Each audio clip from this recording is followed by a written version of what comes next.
For any student, taking notes in class while a teacher explains something difficult or complex can be hard, but for certain students it's really challenging.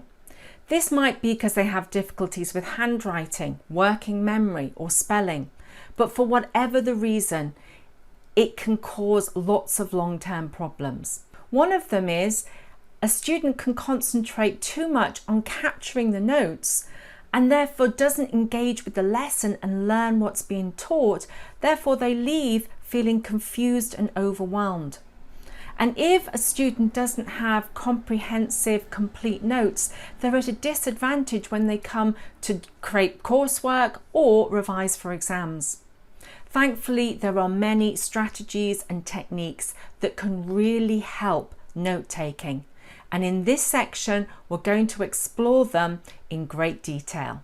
I'd recommend having a look at the videos in this section and joining the conversation on my Facebook page. I do hope you found this video useful. Please share it with anyone you know who could benefit. I'd be very grateful if you could give it a thumbs up and subscribe to the channel, as doing so really helps others find this information. If you hit the bell button once you've subscribed, you'll be notified when I create new videos. I've produced some comprehensive free resources to help dyslexics achieve. Details on how to download them are below. Let's work together to help all learners achieve.